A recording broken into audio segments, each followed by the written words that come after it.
Hey, aspiring authors. So, do you sometimes have a hard time figuring out where to start your story? Like, you have an idea what the beginning events of the story are, but you end up rewriting the beginning a whole bunch of times because you're just not sure exactly what scene to start with, what the character should be doing, what you should include, or maybe I should start after that, or maybe I should start before that, and it's just really hard to figure out where to start your story. Well, we all know what an inciting incident is, so I'm going to talk today in this quick tip about a couple of ways, a couple of things you need to take into account to nail down your inciting incident and where specifically your story is going to start, okay? So if that's something that you have ever had trouble with, stay tuned and we're going to talk about it. Hi there. Do you want to write fiction that readers gush about, but you can't figure out how to fill in the beginning, middle, or end of your story? I can help with that. Do you struggle to flesh out character or plot, or to stick with your story long enough to finish it? I can help with that. Once your book is written, are you totally clueless about marketing? Do you find yourself Googling how to market a book or how to make money on fiction? I can help with that. Welcome to the Prolific Author Podcast. You know you're meant to write fiction, but you can't seem to nail down the skills or processes that make it simple and repeatable, not to mention fun. So you wait around for the muse to show up, try to force your story into a template or outline, or take months, if not years, to discover your story. Plot twist, there's a better way. Hi, I'm Liesl, USA Today bestselling author, story psychologist, writing craft geek, Christian, and story clarity coach. After 10 years of trying to master fiction using the old industry standard writing advice, I still felt lost. I finally learned what fictional storytelling and the human template are really about. Humanity, emotional connection, and serving our readers by giving them relief through vicarious experience. Imagine learning how to flesh out your characters, plot, world, and theme with such definition and clarity that every story you ever write lands with readers and makes people go, wow, now there's an author. Imagine knowing how to drill down to the heart of your story, to learn what it's really about, and tell the unique story that only you can tell, so that you can get more readers, more downloads, more royalties, and of course, more fiction writing success. This is the podcast for you. We are prolific authors. Okay, so I remember back when I was writing what ended up becoming my first published book, Persistence of Vision, which is a dystopian fantasy. I rewrote the beginning so many times. So many times. And specifically that first chapter. And part of it was that at the time I kept going to, writers' conferences and getting advice from other writers about how you have to hook the reader on that first page, in that first paragraph, the first scene, and how important that is. And it truly is. So a lot of it was that. It was me really obsessing about how to do that first chapter and really hook the reader. But the other part, as I look back in hindsight, is that I didn't really know where my story needed to begin. I knew what most of the story was, I knew who the characters were, I knew what the big events were going to be, but I was having a hard time nailing down the beginning of a story. And I've done this with several of my stories. Sometimes, you feel like you need to start it when the character is a child, even if most of the story takes place when they're an adult, because we feel like the reader needs that backstory. And other times, we're just trying to figure out what the opening scene should be, right? I'm about to say something that's probably going to feel a little bit contradictory. And maybe it is, but welcome to writing fiction, right? So here's the thing. On the one hand, there's not one end-all, be-all scene that you absolutely have to use to start your story. It's going to vary from story to story, from author to author, because of course, I don't have to tell you this, your story is going to be unique, right? So it would be incorrect for any other author or me or any book coach or anybody to say, this is where your story needs to start. Okay, only you are going to be able to figure that out. But on the flip side, I do believe that there is a very specific way that you can figure out where your unique story needs to start. And in that sense, there is sort of a specific place for it to start. Okay, so again, I know that sounds a little contradictory, but just what I mean is that, nobody can come in and tell you where your story needs to start or exactly what to write in that scene. There are not inciting incident police out there that I know of that are going to do that. But based on the story that you have written and the characters you have created, there are things that, shall we say, need to be included in that first scene. No matter what is happening externally there, there are things that you can include so that you know that you're starting your story in the right place for your story, for that character and that story, that set of events that you're trying to tell the audience about, okay? So here's the thing. Some people think that there's not one particular place to start a story, that you could start it at multiple points and be successful. And that is kind of what I said a little bit.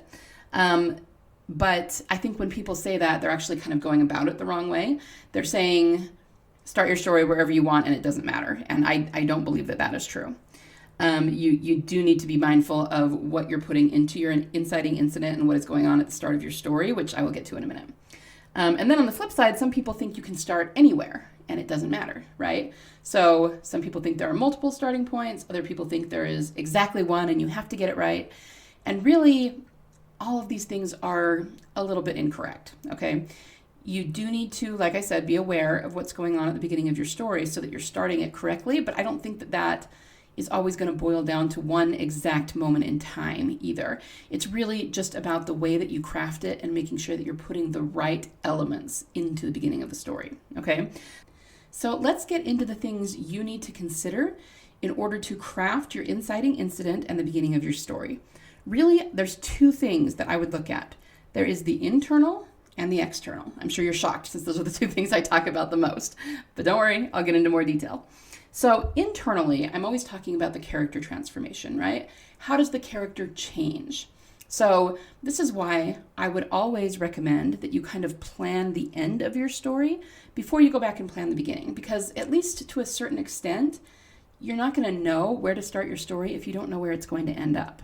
And I recognize that not everybody outlines that way, but even if you're a pantser, even if you are going to start out pantsing your story and go all the way through it, once you get to the end and you have the ending nailed down or written or however it is you go about crafting your story, at that point you need to go back to the beginning and make sure that the two ends of your story, the beginning and the end, are compatible.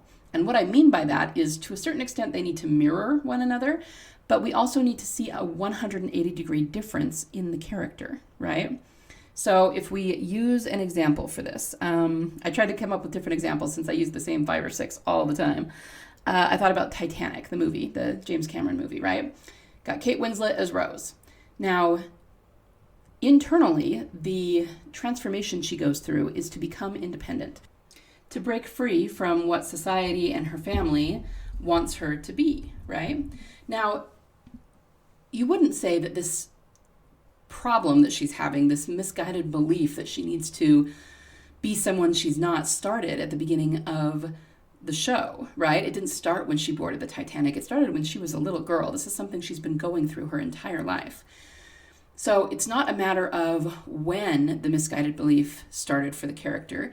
It's a matter of when her transformation to something different started, okay? So really what we're looking for the inciting incident is the catalyst for how they're going to change, right? So she's going to change from trying to be the person everyone wants her to being the person she really is, and being independent and being okay with being more free-spirited than that. But the catalyst for that change is meeting Jack, and that doesn't happen until she boards the Titanic. So in terms of your inciting incident, when you're trying to figure this out, it needs to be whenever the change begins for the character, right? Because the whole point of your story is that they are on a journey that's going to change them in some way. That is what your internal character transformation is. And the story needs to start when whatever events happen that are going to kick off that change, that are going to lead to that change, okay? So something's going to be different in the character's world that is going to put them on a path that will force them to change, okay? So that's number one. You need to look at the internal. What is their change going to be, and when does that change kick off? What event is going to start to force them down that path toward that change? That's the beginning of your story. Now, the second thing you can look at that I always take into account is, of course, the external, meaning the plot events. Whatever happens in your climactic moment is going to affect when your story begins.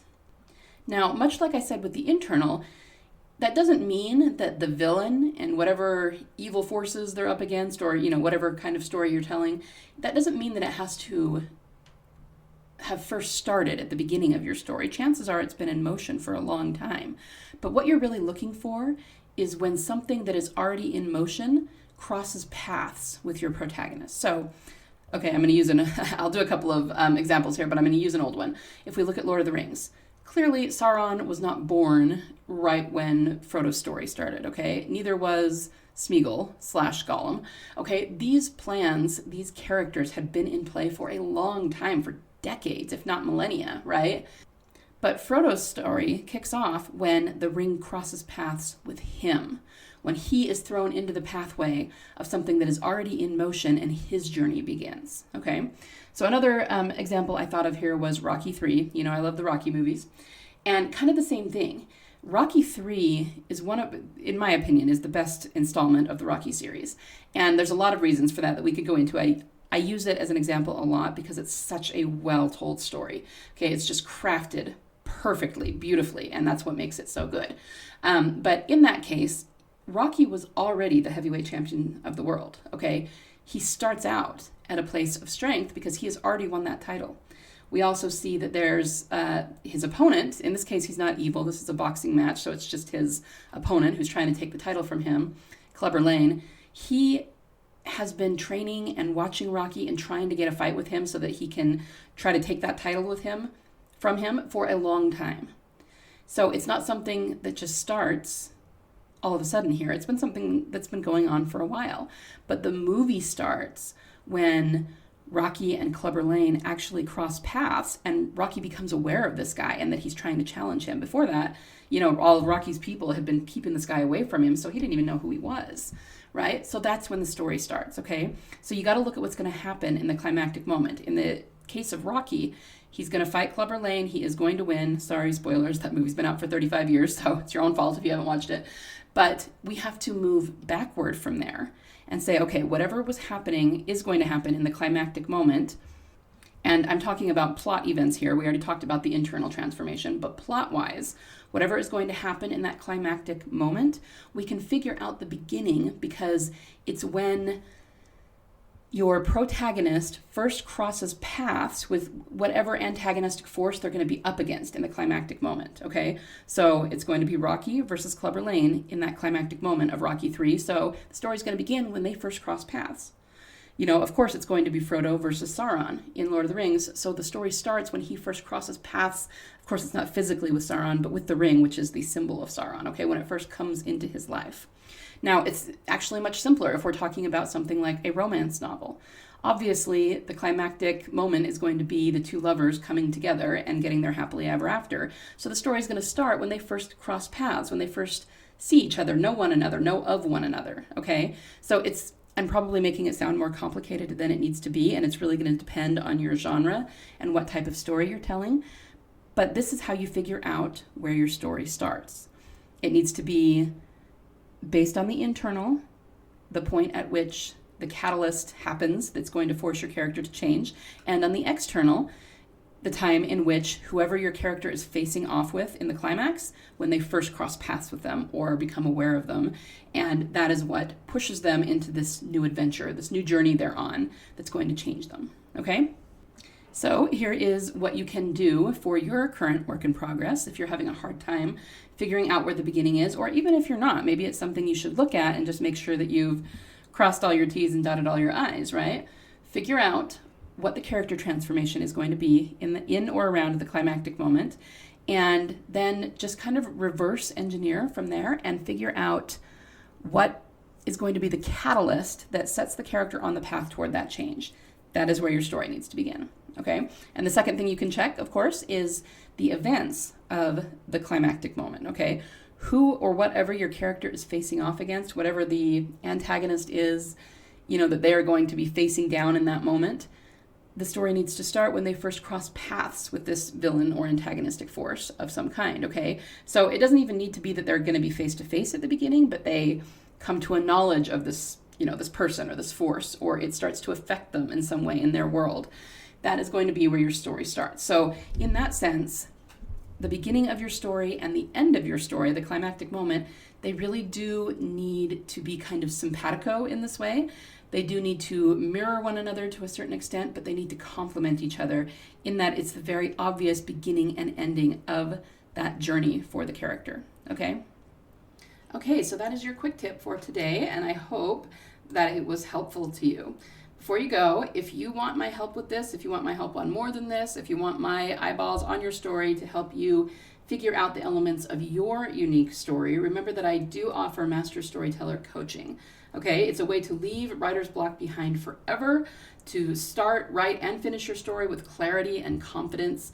And if you sign up for even just 1 hour of coaching with me, I will get you started on that, and we will especially focus on getting your overarching story theme down, because once you get that down, everything else falls into place so much more easily, okay? Either way, you'll walk away with principles you can use to write every story that you ever want to tell again, that's ever pounding on the inside of your skull, demanding to be let out.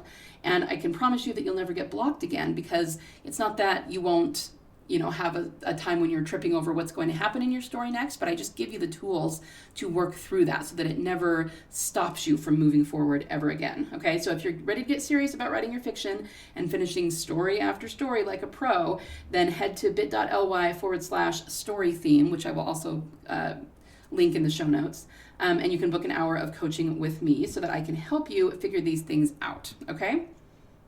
So do yourself a favor, free yourself from doubt and writer's block while understanding your story in a deeper and more thorough way than you ever thought possible, okay?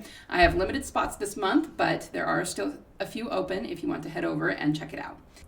All right, everyone have a wonderful week of writing, and get around to figuring out those inciting incidents and the starts of your story so that you can kick off your character's journey and wow your readers with the most amazing book ever written, because we all know that's what we're out to do. All right, guys, see you next week, same time, same place. Bye for now. Before you go, if you found value in this episode, can you do me a solid and share it with other authors you think might benefit from it? Remember, the rising tide lifts all boats. Also, if you haven't yet, would you be willing to leave me a review on Apple Podcasts? It's the only way for me to know that you're enjoying the podcast, and it helps Apple recommend it to other authors like you who might benefit from it. Finally, if you haven't already, hop over and join the Prolific Author community on Facebook.